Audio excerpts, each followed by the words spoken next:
दबाएं। 19वीं सदी में डार्विन ने जीवों के क्रमिक विकास का सिद्धांत दिया था, जिसके अनुसार धरती पर रहने वाले सभी जीव एवोल्यूशन की प्रक्रिया का हिस्सा हैं। डार्विन की इतनी सी बात धार्मिक गिरोहों को हजम नहीं हुई। डार्विन ने आगे जो कहा उससे तो मजहब की बुनियादें हिलने लगी। डार्विन ने बताया कि इंसान भी दूसरे जानवरों की तरह एक जीव ही है और दूसरे जानवरों की तरह इंसान भी क्रमिक विकास का परिणाम है। आदम और ईव से इंसानों की उत्पत्ति की कपोल कल्पना में जीने वाले लोगों को डार्विन का ये विकासवाद नागवार गुजरा और डार्विन की इस बात पर तब चर्च इतना नाराज हो गया कि ईसाइयत के तीनों फिरके जो सदियों तक एक दूसरे का खून बहाते थे, डार्विन के खिलाफ एकजुट हो गए। इतना ही नहीं, दूसरे तमाम धर्मों ने भी डार्विन की इस खोज को धर्म विरोधी करार दे दिया। डार्विन ने दूसरे जीवों पर अध्ययन के बाद ये अनुमान लगाया था कि इंसान भी कुदरत की इस इर्तिका का हिस्सा है। समय में लाखों साल पीछे जाने पर इंसान और चिंपैंजी के पूर्वज एक ही रहे होंगे। इंसानों को लेकर डार्विन का ये अनुमान दूसरे जीवों पर उनकी गहन रिसर्च का नतीजा था। इसके बावजूद डार्विन के पास इंसान के एवोल्यूशन को ठीक से समझाने का तब कोई ठोस सबूत नहीं था। इसलिए धार्मिक गिरोह उनके खिलाफ प्रोपेगेंडा फैलाते रहे और डार्विन के खिलाफ फैलाया जा रहा ये प्रोपेगेंडा आज भी बदस्तूर जारी है। एवोल्यूशन का जो सिद्धांत डार्विन ने दिया था वो दुनिया की स्थापित मान्यताओं को ध्वस्त करने के लिए काफी था। इसलिए चर्च के साथ ही दूसरे मजहबी गिरोहों के लिए भी ये जरूरी था कि वो डार्विन की इस खोज को गलत साबित करें। इसके लिए कई फेक साइंटिस्टों को काम पर लगाया गया और डार्विन के खिलाफ हजारों किताबें लिखी गईं। लेकिन धार्मिक गिरोहों के इन षड्यंत्रों से बेपरवाह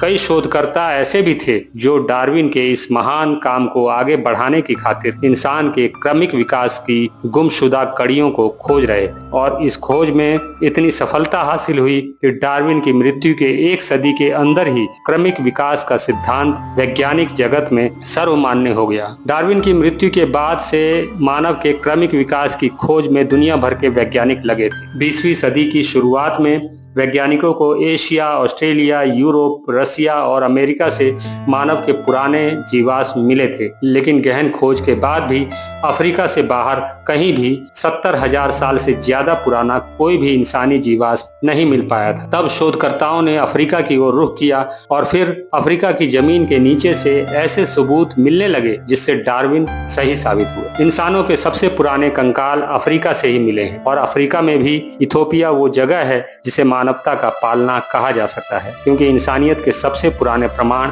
यहीं से मिले हैं। सबसे पहले 1925 में दक्षिण अफ्रीका की तुआंग घाटी में एक छोटे बच्चे की खोपड़ी की खोज हुई थी। इसे खोजने वाले मानव विज्ञानी थे रेमंड डार्ट। रिसर्च से पता चला कि ये खोपड़ी तकरीबन 22 लाख साल पुरानी थी और ये जिस प्रजाति की खोपड़ी थी उसे ऑस्ट्रेलोपिथेकस नाम दिया गया। इसी खोज के साथ रेमंड डार्ट ने सबसे पहले ऑस्ट्रेलोपिथेकस को परिभाषित किया और बताया कि शुरुआती इंसान पहले अफ्रीका में विकसित हुए और फिर धीरे धीरे उनका विकास यूरोप और एशिया में हुआ। दक्षिण अफ्रीका में ही स्ट्रेकफोंटेन घाटी में गुफाओं की लंबी श्रृंखला है। पिछले 100 सालों में इन गुफाओं से बहुत से कंकाल मिले हैं जो 35 लाख साल से 20 लाख साल के बीच के। इस घाटी से 1936 में एक वयस्क ऑस्ट्रेलोपिथेकस का कंकाल मिला और ये मानवता के इतिहास की बड़ी खोज साबित हुई। डार्विन की मृत्यु के एक सदी बाद 1974 में इथोपिया की जमीन से शोधकर्ताओं ने एक कंकाल ढूंढ निकाला जो तकरीबन 32 लाख साल पुरानी एक महिला का कंकाल था। इसे लूसी नाम दिया गया। दुनिया भर के शोधकर्ता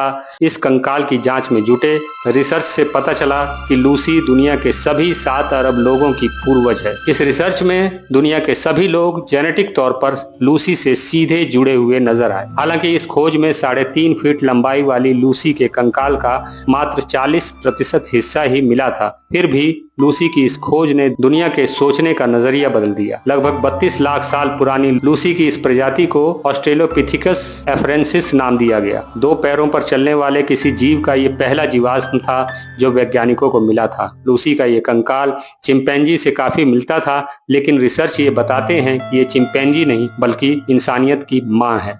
लूसी की ये खोज तमाम धर्मों के मुंह पर विज्ञान का जोरदार तमाचा साबित हुई, क्योंकि लूसी की खोज ने मानवता की उत्पत्ति के बारे में सभी धर्मों की कपोल कल्पित कल्पनाओं को सिरे से खारिज कर दिया था। लूसी की महान खोज के बाद मानवता की उत्पत्ति का रहस्य खुलता चला गया और इथोपिया में ही 1994 में होमोनिड प्रजाति का पहला जीवाश्म मिला जिसे अर्डी नाम दिया गया। शोध से पता चला कि ये कंकाल 45 लाख साल पुराना है और ये भी 2 पैरों पर चलता था। हार्डी की खोज के बाद इथियोपिया के उत्तर पूर्वी हिस्से में काम कर रही शोध टीम को एक और कंकाल मिला जो लूसी से भी 8 लाख साल पहले के हमारे किसी पूर्वज का था। शोध से पता चला कि ये कंकाल भी 40 लाख साल पहले 2 पैरों पर चलने वाले होमिनिड प्रजाति का है। इथियोपिया में ही 2016 में एक और हैरतअंगेज खोज हुई। इस खोज में शोधकर्ताओं को 38 लाख साल पुरानी एक खोपड़ी के हिस्से मिले। शोधकर्ताओं ने इस खोपड़ी को MRD का नाम दिया है। ये नई खोपड़ी ऑस्ट्रेलोपिथेकस एनामेंसिस प्रजाति के जीवों की है और ये खोपड़ी होमोसेपियंस की खोपड़ी से काफी मिलती जुलती है। अब तक की सभी खोजें इथियोपिया से हुई। इससे ये साबित होता है कि मानवता का पालना यही जगह रही होगी। इस खोज के बाद अफ्रीका से ही एक और हैरतअंगेज खोज हुई। अफ्रीका के जोहान्सबर्ग से एक बच्चे की खोपड़ी मिली। कार्बन डेटिंग के बाद ये जीवाश्म पिछली खोजों की तुलना में काफी नया साबित हुआ। ये खोपड़ी लगभग 2.5 लाख साल पुरानी थी। वैज्ञानिकों का अनुमान है कि इस हैरतअंगेज खोज से मानव के क्रमिक विकास को समझने में काफी मदद मिल सकती है। ये कंकाल होमो नलेडिया प्रजाति के बच्चे की है। ये प्रजाति लगभग 3.5 लाख साल से 2.5 लाख साल के बीच अफ्रीका में रहती थी। वैज्ञानिकों का मानना है कि इस खोज से इंसान के एवोल्यूशन के बारे में खो चुकी कड़ियों को जोड़ने में काफी मदद मिलेगी। मानवता के इतिहास से जुड़ी अब तक की सभी खोजें अफ्रीका से ही हुई, लेकिन अभी हाल ही में अफ्रीका से बाहर भी पहली बार एक मानव जीवाश्म मिला है। दक्षिण पूर्वी एशियाई देश लाओस में शोधकर्ताओं को 1,30,000 साल पुराना डेनिसोवन प्रजाति की मादा का एक दांत मिला जो तकरीबन 1,30,000 साल पुराना है। होमो डेनिसोवंस मानव की एक विलुप्त प्रजाति है जो रूस के साइबेरिया से लेकर दक्षिण पूर्व एशिया में फैली हुई थी। मानव की इस प्रजाति की पहचान साल 2010 में हुई थी। चबाने में इस्तेमाल होने वाला ये दांत डेनिसोवंस का पहला जीवाश्म है। माना जा रहा है कि इस दांत की मदद से इंसान के विकास की बड़ी गुत्थी सुलझ सकती है।